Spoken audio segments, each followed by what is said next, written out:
নমস্কার বন্ধুরা, আশাদের খোঁজে রান্নাঘরে আপনাদের স্বাগত জানাই। আজ আমি রান্না করব ইলিশ মাছের মাথা দিয়ে বেগুনের ঝুড়া। ইলিশ মাছের মাথাটা এইভাবে ছোট ছোট টুকরো করে নিয়েছি, বেগুন এইভাবে ছোট ছোট টুকরো করে নিয়েছি, আর নিয়েছি এখানে আদা, কাঁচা লঙ্কা, রসুন, এটা পেস্ট করে নেব, আর হলুদের গুঁড়ো, লঙ্কার গুঁড়ো, শুকনো লঙ্কার গুঁড়ো। আর কিন্তু কোনো মশলা দেব না, খুব অল্প উপকরণে আমি এই ইলিশ মাছের মাথা দিয়ে বেগুনের ঝোড়াটা তৈরি করব। আপনারা দেখুন আমি কি করি।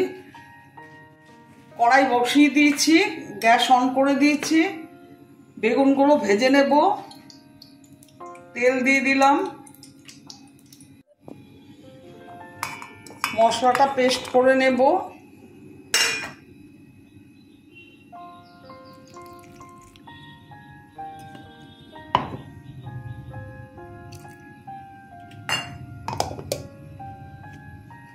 তেলটা গরম হয়ে গেছে, আমি বেগুনটা ছেড়ে দিয়ে মশলাটা পেস্ট করব। বেগুনটা ছেড়ে দিচ্ছি,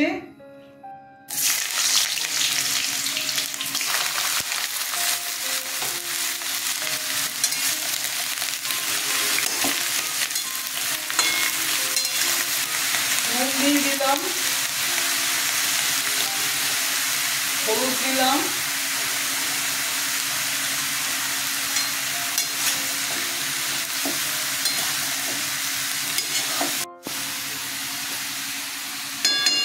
এবারে একটু ঢেকে দেব আর মশলাটা করে নেব।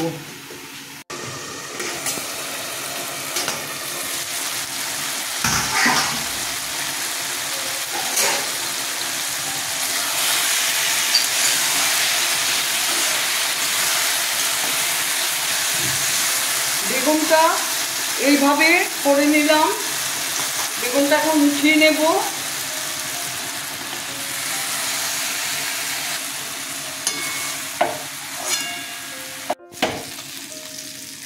সর্ষের তেল দিয়ে দেবো আবার। বেগুনটায় অনেক তেল আছে, তাই বেশি তেল এখানে দিলাম না। ইলিশ মাছের মাথাটা এখন ভেজে নেব।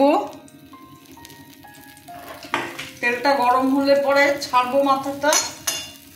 কাঁচা লঙ্কা, আদা আর রসুন পেস্ট করা হয়ে গেছে। মুড়োটাতে আমি হলুদ আর নুন মেখে নিয়েছি, ছেড়ে দেব। তেলটা গরম হয়ে গেছে।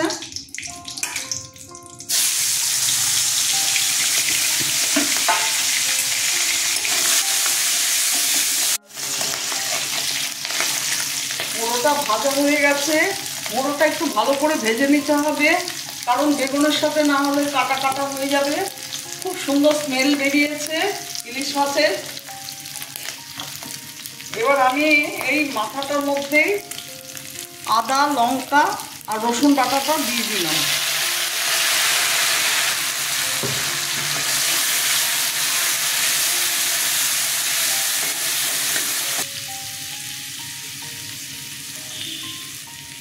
এক চামচ হলুদ দিয়ে দিলাম,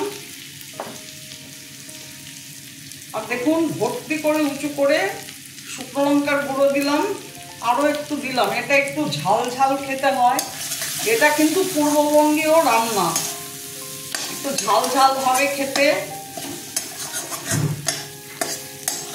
আমি এবার জল দিয়ে দেব।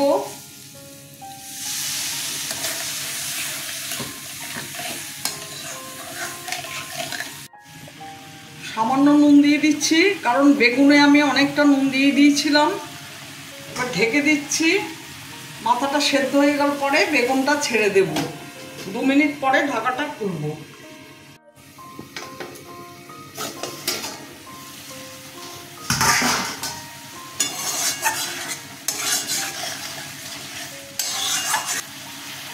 দেখুন ঝোলটা কেমন সুন্দর লাল হয়ে গেছে।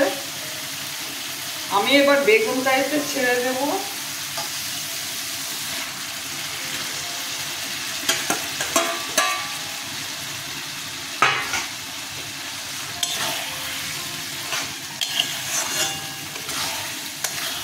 এই ইলিশ মাছের মাথা দিয়ে বেগুনের এই ঝোলটা দারুণ খেতে লাগে। আপনারা ঠিক এইভাবে রান্না করে খেয়ে দেখবেন। বেগুনগুলো আগে ভেজে তুলে রাখবেন, তারপর ঠিক আমি যেভাবে মুড়োটা ভেজে মশলাটা দিয়েছি সেইভাবে করবেন। আমি আবার একটু ঢেকে দেবো, একটু বাদে আবার ঢাকাটা খুলবো।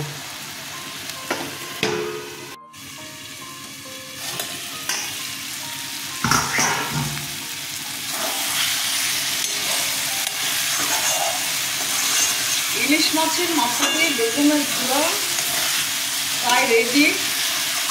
আমার ভিডিওটা যদি আপনাদের ভালো লেগে থাকে প্লিজ একটা লাইক, শেয়ার, অবশ্যই সাবস্ক্রাইব করে দেবেন, সাথে কমেন্ট দেবেন। আপনারা ভালো থাকবেন, সুস্থ থাকবেন। আর আমি ঠিক যেভাবে বেগুন দিয়ে মাছের মুড়ো দিয়ে রান্নাটা করলাম আপনারা ঠিক সেইভাবে করে খেয়ে দেখবেন, দুর্দান্ত খেতে লাগবে। অবশ্য এক একজনের রুচি এক এক রকম, তবুও আমি আমার মতো করে বললাম। আমার ভিডিওটা দেখার জন্য আপনাদের ধন্যবাদ। আমি এখন গ্যাস অফ করে দিয়ে মিনিট 2 ঢেকে রাখবো, তারপরে ফাস্ট করে দেব। দেখুন কিরকম তেল বেরিয়ে গেছে। যখন এটা হয়ে আসবে তখন একদম বেগুন থেকে তেলটা পুরো ছেড়ে দেবে, এটা লক্ষ্য রাখবেন। হয়ে গেছে, আমি গ্যাস অফ করে দিয়ে এখন ঢেকে রাখবো 2 মিনিট, তারপরে ফাস্ট করে দেব। ঢেকে দিলাম।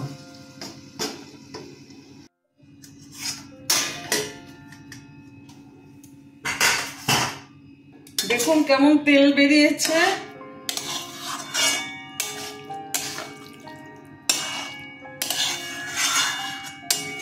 আমি এখন সার্ভ করে দেব।